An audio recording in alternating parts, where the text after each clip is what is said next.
Exercise 1C का question number 1। Question है रिक्त स्थानों की पूर्ति करें। फर्स्ट क्वेश्चन है √15 खाली स्थान संख्या है।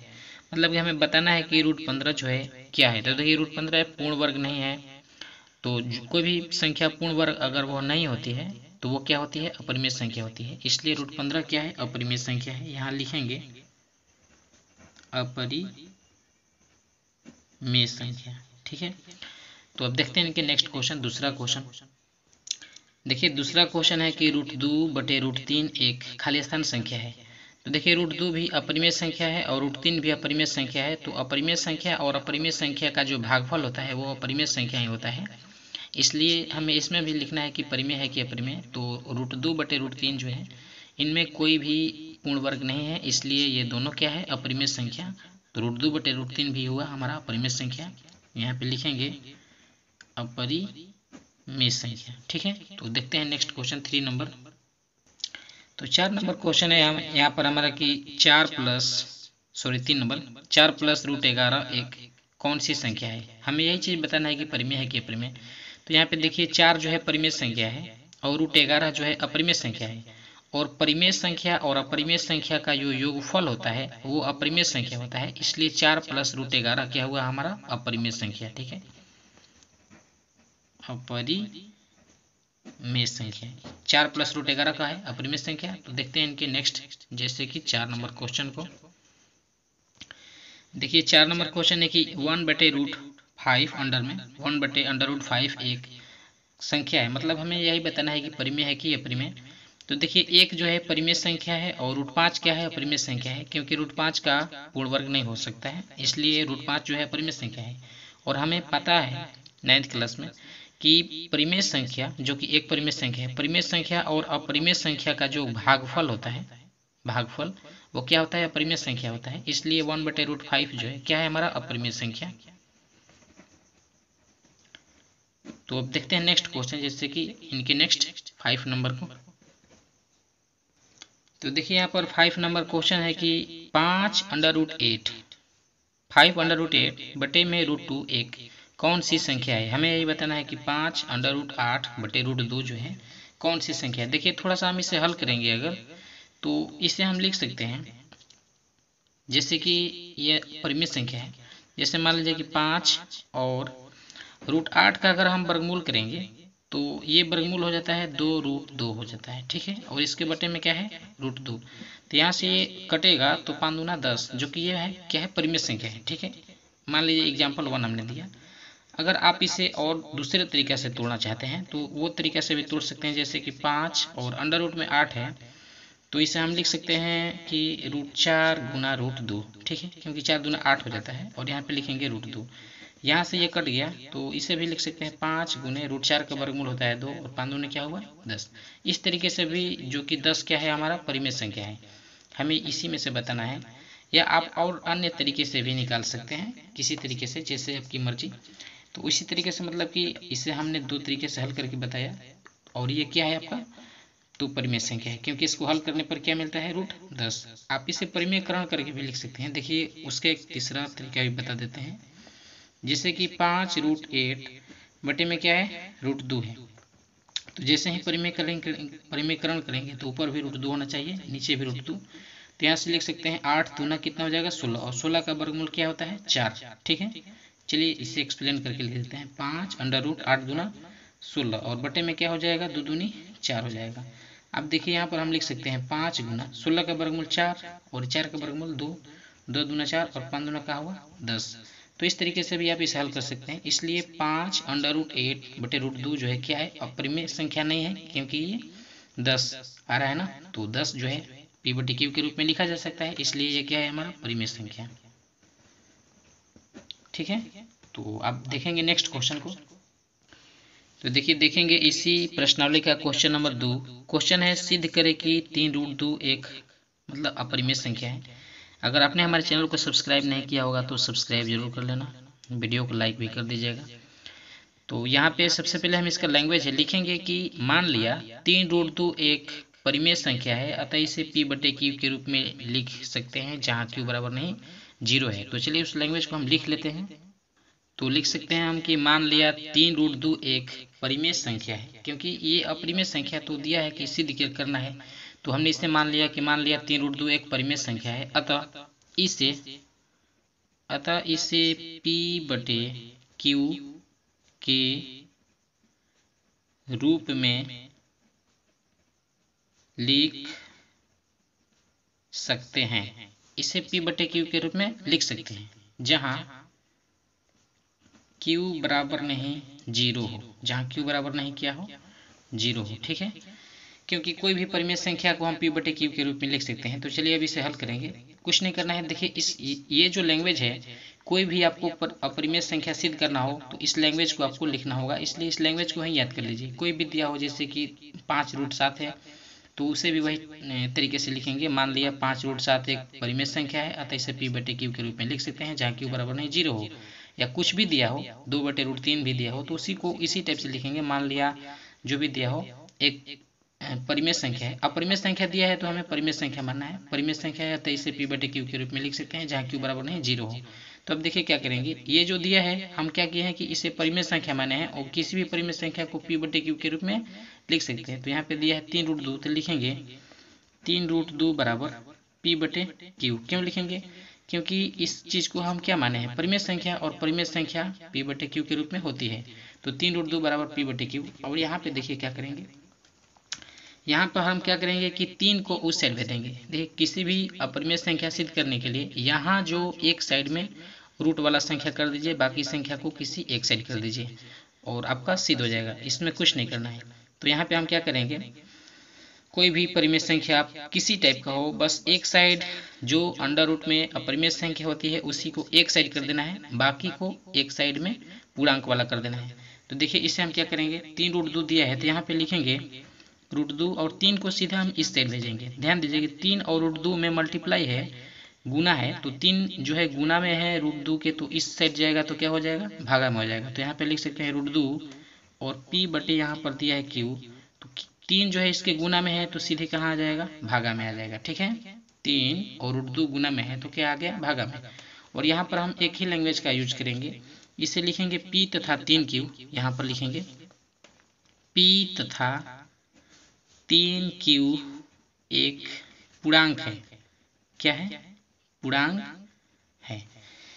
P तथा 3Q क्या है, पूर्णांक है, क्योंकि आप जानते हैं कि P/Q के रूप में कोई संख्या हो तो PQ तो खुद एक पूर्णांक है। तो यहाँ पर हम लिख सकते हैं P तथा 3Q एक क्या है, पूर्णांक है। अतः P/3Q एक परिमेय संख्या है। क्या है, परिमेय संख्या, क्योंकि P/3Q यहाँ पर P के जगह पे कोई भी संख्या रखेंगे, 1 2 3 4 5 या 2 3 4 5 6 7 कुछ भी रखेंगे पूर्णांक वाली संख्या, तो ये क्या हो जाएगा, हमारा परिमेय संख्या हो जाएगा। लेकिन इसके विपरीत में √2 क्या है, अपरिमेय संख्या है। यहाँ पे लिखेंगे अतः P/3Q एक परिमेय संख्या है, लेकिन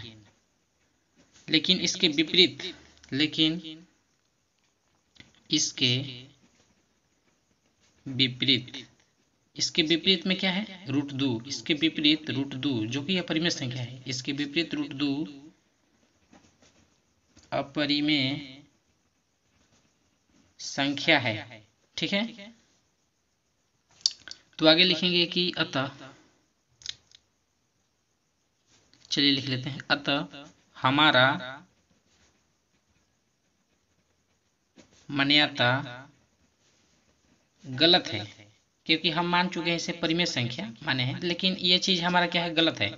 हमारा मान्यता गलत है, क्योंकि ये √3 जो है अपरिमेय संख्या तो है, लेकिन हम मान चुके हैं यहाँ पर परिमेय संख्या, क्योंकि हमें सिद्ध करना था। तो यहाँ पे लिखेंगे कि इसके विपरीत √2 जो है, यहाँ पर जो आया है √2 अपरिमेय संख्या है, अतः हमारा मान्यता गलत है। इसलिए सिद्ध हुआ कि 3√2 एक अपरिमेय संख्या है, और ये चीज का हो गया, आपका प्रूव हो गया। ठीक है, कुछ नहीं करना है। मान लिया आपका क्वेश्चन दिया है कि सिद्ध कीजिए 3√2 एक अपरिमेय संख्या है, तो हम मान लेंगे, मान लिया 3√2 एक परिमेय संख्या है, तो इसे P/Q के रूप में लिख सकते हैं, जहाँ Q बराबर नहीं 0 हो। और जो दिया है उसे लिखेंगे 3√2 और P/Q के रूप में लिखेंगे और 3 को इस साइड भेजेंगे तो p/3 को हो जाएगा। और ये भी लैंग्वेज आपको याद करना होगा हर परिमेय संख्या सिद्ध करने के लिए। तो यहाँ पर लिख सकते हैं p तथा 3 जो एक साइड में आया है, p तथा 3 एक पूर्णांक है, ये आपका क्या है, पूर्णांक है, अतः ये परिमेय संख्या हुआ। लेकिन इसके विपरीत यानी कि इस साइड उल्टा √2 अपरिमेय संख्या है, अतः हमारा मान्यता गलत है, क्योंकि ये क्या है, अपरिमेय संख्या है। इसलिए हमारा जो मान चुके हैं ऊपर, ये हमारा मान्यता गलत है। इसलिए सिद्ध हो गया कि 3√2 जो है आपका क्या है, अपरिमेय संख्या है, क्योंकि अपरिमेय संख्या है। ये क्या है, अपरिमेय संख्या, जो कि यहाँ पर प्रूव हुआ है। तो अपरिमेय संख्या और परिमेय संख्या का गुणनफल भी अपरिमेय संख्या होता है, इसलिए 3√2 क्या हुआ, अपरिमेय संख्या हुआ। तो यहाँ देखिए प्रश्न 3 नंबर दिया है। क्वेश्चन कर रहा है कि सिद्ध करें कि 4 माइनस √5 अपरिमेय संख्या है। अगर आपने हमारे वीडियो को लाइक नहीं किया है और चैनल को सब्सक्राइब नहीं किया है तो वीडियो को लाइक और चैनल को सब्सक्राइब जरूर कीजिएगा। तो चलिए हम इस क्वेश्चन को हल करेंगे। देखिए जैसे कि पिछले वाले वीडियो में जैसे कि 2 क्वेश्चन में लैंग्वेज लिखे थे, उसी लैंग्वेज को यहाँ पर भी प्रयोग करेंगे। तो सबसे पहले लिखेंगे हम मान लिया,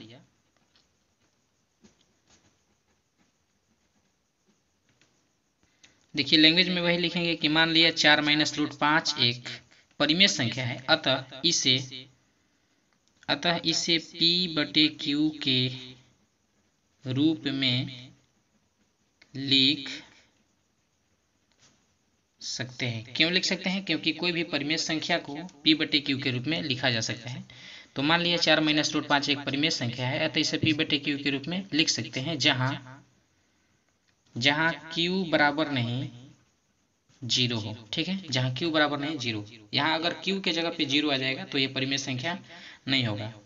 तो अब आगे लिखेंगे हम, जैसे कि ये दिया है हमारा, इसको हम क्या मान चुके हैं, परिमेय संख्या। तो इसे लिखेंगे 4 माइनस √5 बराबर परिमेय संख्या, ये हम मान चुके हैं। और परिमेय संख्या को किस रूप में लिखते हैं, p/q के रूप में लिखते हैं। ठीक है, अब देखिए यहाँ पे क्या करेंगे, अब यहाँ पे क्या करेंगे कि एक साइड में √5 होना चाहिए और बाकी को एक साइड में कर देंगे। तो देखिए √5 जो है माइनस में, इसे हम उस साइड भेज देते हैं। ठीक है, तो अब यहाँ पे हो जाएगा 4, और अगर हम p/q को इस साइड लेंगे तो ये p/q प्लस में है, तो इधर आएगा तो क्या हो जाएगा, माइनस में p/q आएगा। ठीक है, और माइनस √5 को जब उस साइड भेजेंगे तो ये हमारा क्या हो जाएगा, √5। ठीक है, यहाँ पर हम ये भी लिख सकते हैं कि 4 माइनस p/q ये एक पूर्णांक है, अतः ये परिमेय संख्या है, और इसके विपरीत √5 अपरिमेय संख्या है, अतः सिद्ध हुआ कि मतलब कि √5 अपरिमेय संख्या है। यहाँ पर भी लिख सकते हैं, लेकिन थोड़ा सा इसे आगे हम हल कर लेते हैं।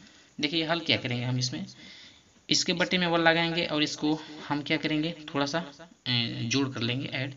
1 और q का एलसीएम क्या होता है, q होता है। ये 1 q बार में q और 4 का मल्टीप्लाई होगा तो क्या हो जाएगा, 4q, और माइनस q की 1 बार में तो यहाँ पर p होगा, और इसे हम लिख सकते हैं √5। ठीक है, अब देखिए यहाँ पर लिखेंगे, इस लैंग्वेज को लिखेंगे हम, लिखेंगे 4q माइनस p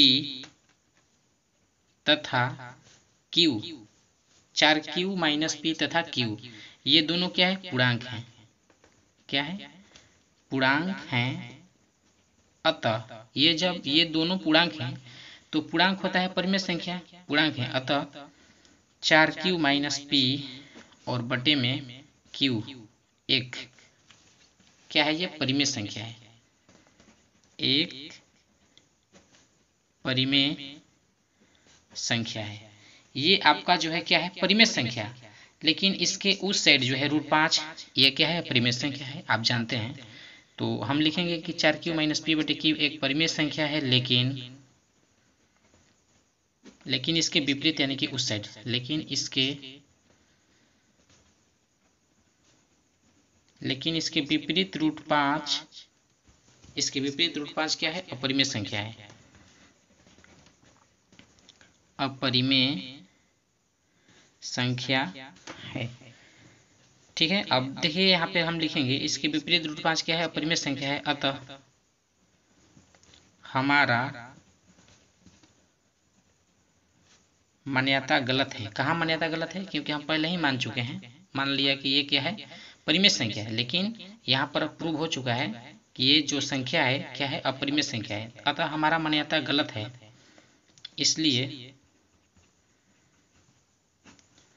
इसलिए सिद्ध हुआ, इसलिए सिद्ध हुआ, क्या सिद्ध हुआ, 4 माइनस √5 एक अपरिमेय संख्या है। ये क्वेश्चन आपका प्रूव हो गया। क्यों यहाँ पर 4 माइनस √5 एक अपरिमेय संख्या है, क्योंकि √5 को यहाँ पर हम सिद्ध कर चुके हैं कि ये √5 क्या है, अपरिमेय संख्या है। तो आप यहाँ पे देखिए कि परिमेय संख्या और अपरिमेय संख्या का अंतर यानी कि घटाव क्या होता है, अपरिमेय संख्या। तो इस तरीके से ये क्वेश्चन आपका प्रूव हो चुका है। आपको ये वीडियो कैसी लगी आप हमें कमेंट में जरूर बताएं। वीडियो देखने के लिए धन्यवाद। अगर चैनल पर नए होंगे तो चैनल को सब्सक्राइब जरूर कर लीजिएगा।